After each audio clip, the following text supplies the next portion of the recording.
everyone, it's Arlene. Thanks for stopping by and watching. Today I'm making a card that can be used kind of an everyday card, but also I wanted to make a card that you can use for Mother's Day. I had a friend ask me about a card that she's going to be needing one for Mother's Day, so this card is for her. So again, you can make it really, it's a versatile card that you can just change out the saying for it to make it just about anything that you want. So I'm just using one stamp set today. It's Stampin' Up's Picture Perfect, and I'm going to be using the this is a 3-step stamping right here to make the flower, and then also I'll be using this saying that says "You are made of wonderful." I thought that was really cute for Mother's Day. Very nice. The images are actually bigger than what they appear on this sheet here.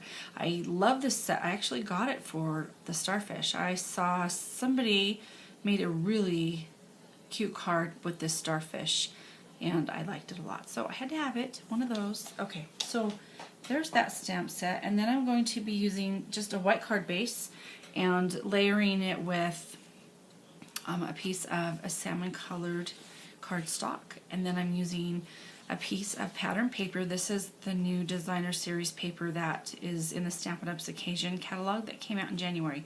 So it's just available for a limited time. It's not like the regular catalog that's available for the whole year.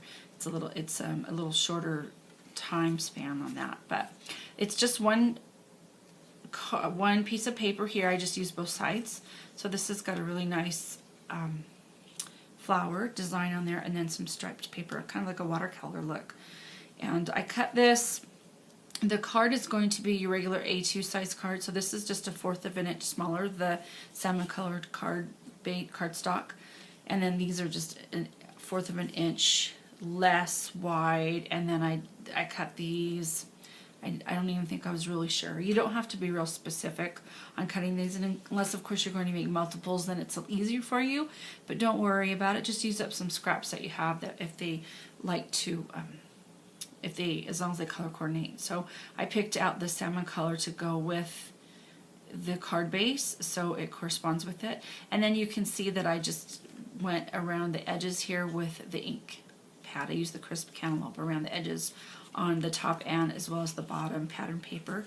And then this is a cut I made from my Cricut. It is from the Elegant Edges cartridge right here. And again, I inked the sides of the white piece of paper too, which makes my fingers all smudgy. It's going to, I can never stay clean when I stamp. And then this is just a piece of an old olive cardstock right here. So I'll be using that. So I'm going to take this white piece first and let's get this stamped.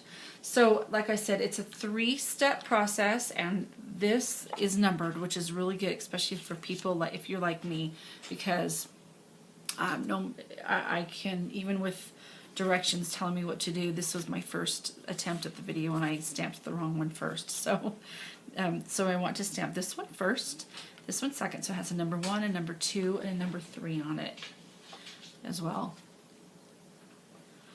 So let's start with the first one. So the first one I'm going to use the lighter color, and I'm using the crisp cantaloupe, and we'll just ink that up and make sure it gets on there nice. And I think I need to re-ink this one. So let's try this. Now you're going to see, do you see how there's like a little tab right there at the bottom? That's to help keep your stamps aligned, because you're going to have to go over them. Because it's 3 stamps, you'll have to stamp in the same place 3 times. So as long as you have that lined up every time on all 3 of your stamps, you shouldn't have a problem. Again, it's okay if you're not perfect, because that makes it a hand-stamped card. So you see I'm going to make sure that tab stays at the very bottom, or it's pointing downward, I should say. And then I just want to make sure that I get nice even pressure, and then I lift up. Okay, and that's the crisp cantaloupe. And that's number 1. Now number 2 is, I'm going to be using the Watermelon Wonder stamp pad for that one. And this stamp pad happens to have a lot more ink on it. So you see where the tab is right there? I'm going to make sure that I'm pointing that down. But before I go to stamp on this color, I'm going to stamp once and remove some of that color, so it's not quite as dark. And then I'm going to go over that. And so this is a lot easier to do when you're not recording. Otherwise my head would be right on top of that and it'd be in the way. So then you want to lift that up. You get just a very faint image, which is okay. You can make it darker too or use different colors. And then the number 3 stamp. I'm going to be using the Watermelon Wonder again, but this time I'm not going to be stamping it first. I'm just going to go directly onto that piece of paper. Again, that little tab is going to be pointing down, and see where the little indentation here is here? That's where that tab actually is. So let's try to go right over that directly on top there. Okay, and then you've got your 3 steps stamped. There you've got a really pretty flower there. Okay, and then you can see too that these my stamps, with the reds, certain stamps will they stain your stamps, but they don't harm them. You can still use them. They're still just as good as when they were new before they were stained. But some of the dyes will tend to stain your stamps, especially the blacks and then the pinks like this will. Okay, so we've got that. So next I'm going to take this stamp saying, and that is this one right here, and I'm using Old Olive. Where's my Old Olive pad? Okay. I just want to make sure this looks okay. Okay, perfect. Okay, and I'm going to stamp that right down below. You are made of wonderful. I love that. That's so cute. Okay. We've got that.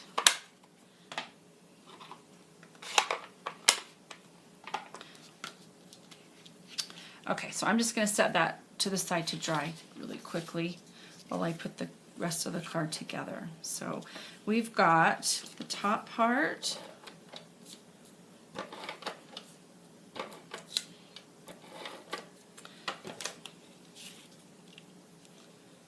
Let's just put that up on the top. And then make sure you put adhesive on the right side. I've been known to do that before. Put it on the wrong. Okay. I'm going to place that at the bottom part of the card here. Okay. And then I'm going to just adhere that onto the white card base.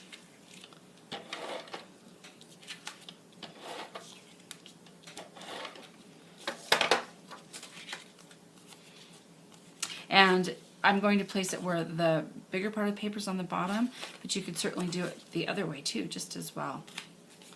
Either way would work out just fine. So you notice I left it, like I said, a 1/4 inch smaller than the card base. So there is just a little white frame around the colored paper, which makes it really pretty, makes it stand out a little bit. Okay, so let's go ahead and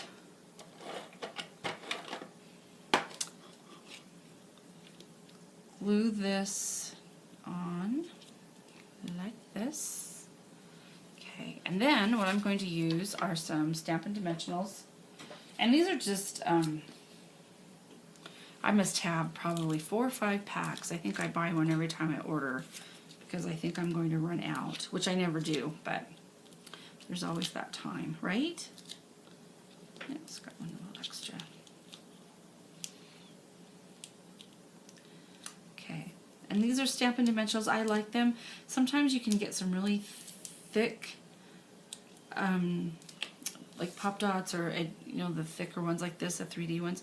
These are just enough to make your paper stand up without making it too bulky. So I like to use them even in my scrapbook pages, so I know it doesn't make them too bulky there. Okay, so that is nice right there. And this time I found some of these enamel dots, but they are pretty old. They're in my stash.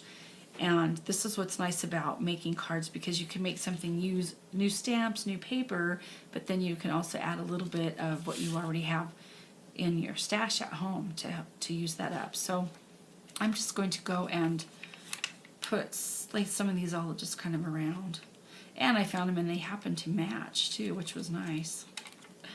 Match this card. So I think they were called raindrops, were they? If you guys know, let me know. Comment in the section down below. I would love to hear from you. And while I'm doing this, thank you for subscribing to my channel. And if you like what you see, don't forget to press the like. It's always good to see. We do look at this, you know, even though sometimes it seems like we don't. It's fun to see the different, you know, people that respond and like the video. So, okay, there you have it. It's just a quick little flower there. I really like the edging, the different edges. That cartridge, of course, if you did not have a Cricut, you can also just make even just a square and then mat it around if you wanted to, or a circle if you have different shapes. But this gives you the base of the of a card.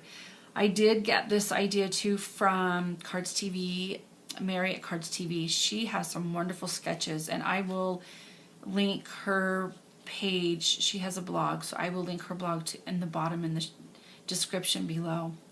But thank you so much for watching, and hope this gives you some motivation and creativity of your own.